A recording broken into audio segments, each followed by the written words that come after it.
बिस्मिल्लाहिर्रहमानिर्रहीम, अस्सलाम वालेकुम स्टूडेंट। स्टार्ट करने लगे very very important chapter pre cancerous lesion and condition.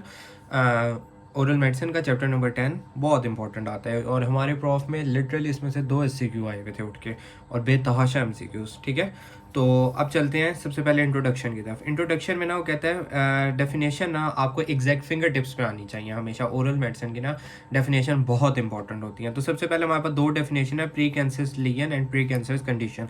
सबसे पहले आती है pre cancerous lesion. Pre cancerous lesion क्या होती है? Morphological altered tissue in which cancer is more likely to occur than apparently normal counterpart. मतलब कि ऐसी लिगन के जिसमें मॉर्फोलॉजिकली फिजिकली जो है वो टिश्यू अल्टर हो जाए और जिसमें कैंसर होने के बहुत ज़्यादा चांसेस हो, उसको कहते हैं प्री कैंसरस लिगन। उसके बाद आती है pre cancerous condition. Pre cancer condition क्या होती है? जनरलाइज स्टेट होती है associated with significantly increase risk of cancer developing. मतलब ऐसी स्टेट, ऐसी हालत जिसमें कैंसर होने के चांसेस या रिस्क ज़्यादा बढ़ जाए, उसको कहते हैं प्री कैंसरस कंडीशन। लिगन और कंडीशन में फ़र्क पता चल गया। अब आते हैं प्री कैंसरस लिगन में। सबसे पहले आती है ल्यूकोप्लेकिया। ल्यूकोप्लेकिया क्या? प्री कैंसर एक लिगन है। लिगन क्या के मॉर्फोलॉजिकल आर्टर टिश्यू। ठीक है, अब ल्यूकोप्लेकिया क्या होता है? Leukoplakia is defined as predominantly white lesion of oral mucosa that can not characterize any other definable lesion. मतलब कि ऐसा एक स्ट्रक्चर बन जाए जो ना किसी से रिजेंबल करता हो और ना किसी से मिलता जुलता हो, उसको कहते हैं ल्यूकोप्लेकिया। अब उस वही डेफिनेशन आ गई। ल्यूकोप्लेकिया डिफाइन है predominantly white lesion of oral mucosa that can not characterize any other definable lesion or which can not be scraped out. मतलब हम उसको कॉटन या पैल उससे रब करें ना तो वो स्क्रैप्ड भी ना करे, तो उसको कहते हैं ल्यूकोप्लेकिया। अब आते हैं इसकी डिटेल में कि ल्यूकोप्लेकिया में विद नो हिस्टोलॉजिकल कनेक्शन, इसमें ना टाइप्स आते हैं। होमोजीनियस होता है, नॉन होमोजीनियस होता है।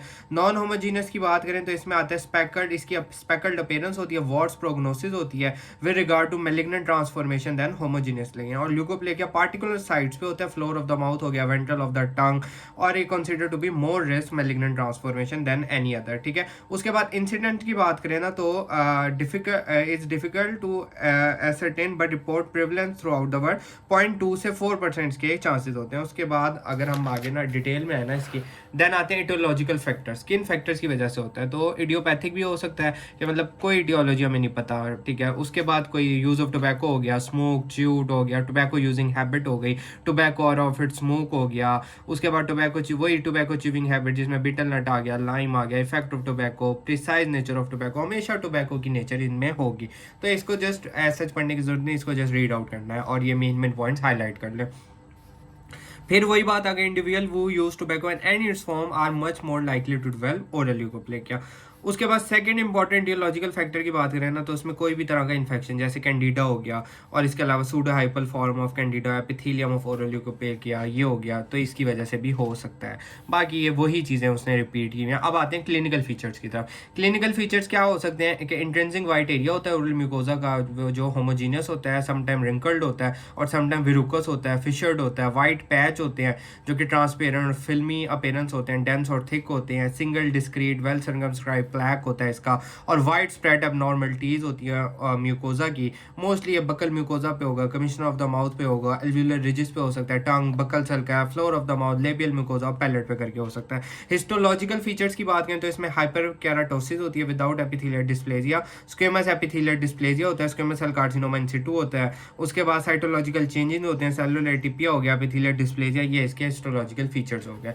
ये डिटेल हम ओरल पैथोलॉजी में भी हम काफ़ी पढ़ लेते हैं। उसके बाद आता है इरिथ्रोप्लेकिया, वो वाइट में था, ये अब रेड में है। इरिथ्रोप्लेकिया क्या होता है? रेड लियन होता है ओरल म्यूकोजा का, इसको इरिथ्रोप्लेजिया भी कहते हैं जब वो लियन हो जाए, पेनिस पे करके हो जाए। और ये क्या होता है? ब्राइट रेड पैच होता है, वेलवेट लाइट सरफेस टेक्सचर होता है, पैचेस ऑफ इरिथ्रोप्लेकिया इसमें बन रहे होते हैं। और ये कहाँ होता है? बकल म्यूकोजा पे मोस्ट कॉमन होगा, बाकी soft palate, ventral of the tongue, floor of the mouth, इधर करके ज़्यादा कॉमन होगा। देन आता है कि लिगन के फीचर हम करते हैं कि इसमें सेलुलर एटिपिया होता है with no show on histological examination, atrophy of epithelium हो रही होती है, इसमें एपिथेलियल एटिपिया होता है और इसमें इसको कार्सिनोमा इन सिटू भी कहते हैं। उसके अलावा इसकी वही हम बायोप्सी वगैरह करा के उसमें हम वो देखते हैं, कंफर्म करते हैं। देन आता है स्पेकल्ड ल्यूकोप्लेकिया जिसको इरिथ्रोल्यूकोप्लेकिया भी कहते हैं स्पेकल्ड को। ये क्या होता है? आइदर ल्यूको आइदर इरिथ्रोप्लेकिया होता है, वाइड नोड्यूलर पैच होते हैं, इरिथमेटस इसका बैकग्राउंड होता है, मिड वे होता है बिटवीन टू कंडीशन, और area of oral mucosa involve होता है और लिगन बक्कल म्यूकोजा पे होता है, नियर कमिश्नर पे, और हाई इंसिडेंस ऑफ एटिपिया होगा इसमें, कैंडिडल हाइफी होगा इसमें। उसके अलावा इसमें क्या होता है तो ये जनरल थे इसमें, और ऐसे हमने पढ़ने की इसको ज़रूरत नहीं है। देन आते हैं नेक्स्ट पे, कैंडिडल ल्यूकोप्लेकिया। कैंडिडल की बात करें ना तो ये क्रॉनिक हाइपोप्लास्टिक कैंडिडियोसिस भी इसको कहते हैं। इंपॉर्टेंट रोल होता है इटियोलॉजिकल फैक्टर में कैंडिडा का इसमें, और ये ओरल ल्यूकोप्लेकिया करा रहा होता है। उसके बाद इसकी बात करें ना कि स्पेकल्ड होता है और इरेगुलर नोड्यूलर अपीयरेंस होती है, हाई प्रोपोर्शन होती है, commissioner lane external of the lip पे होती है। डायग्नोज की बात करें तो हम सुपरफिशियली स्वैप करके और हाइफी का हम इसको डायग्नोज कर सकते हैं। उसके अलावा बायोप्सी और पीरियोडिक एसिड शिफ्ट टी-एजेंट के थ्रू करा सकते हैं। देन ये पढ़ने की हमें कोई ज़रूरत नहीं है। प्री कैंसर लिगेंड क्या होता है, मैनेजमेंट में हमने जस्ट पॉइंट्स देख लें इसके। कार्बन डाइऑक्साइड लेजर करा सकते हैं, बायोप्सी करा सकते हैं। उसके बाद एंटीवायरल जिसमें फ्लूकोनाजोल हो गई ये कर सकते हैं, उसकी स्मोकिंग छुड़वा सकते हैं, च्यूइंग टोबैको छुड़वा सकते हैं, और वॉचफुल वेटिंग करते हैं उसकी।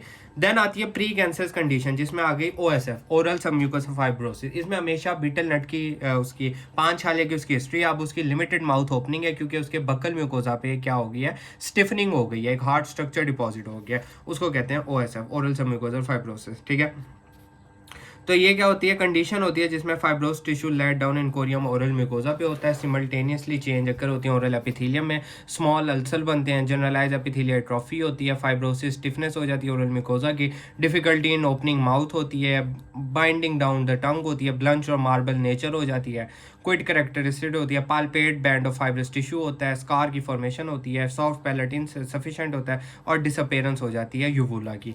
उसके बाद इसकी कंडीशन क्या, एरिका नेट बीटल च्यूविंग हो गई, जेनेटिक फीचर हो सकते हैं, ऑटो इम्यूनिटी की वजह से हो सकती है, न्यूट्रिशन फैक्टर हो सकता है। उसके बाद इसका जो इलाज होता है ना, हम इसमें क्या करते हैं, इंट्रालीनियर स्टीरॉयड, मतलब स्टीरॉयड के इंजेक्शन हम उसके बकल म्यूकोजा चीक पे करके लगाते हैं। तो ये इसका जनरल था इलाज होता है। फिर आता है सिड्रोपेनिक डिस्फेजिया जिसको पेटरसन कह लिया, प्लमर विंसेंट सिंड्रोम कहते हैं, जो आयरन डेफिशिएंसी एनीमिया में मोस्ट कॉमन करके हमें नजर आता है। और ये ओरल फ्रेंजर म्यूकोजा जो पेयर होता है एट्रोफिक और शाइनी रेड होता है, इसमें मल्टीपल स्क्वेमस सेल कार्सिनोमा बनते हैं। तो ये एक जनरल था। लाइकन प्लानिस की डिटेल हम आगे पढ़ेंगे। देन आता है ओरल कार्सिनोमा और कार्सिनोजेनेसिस।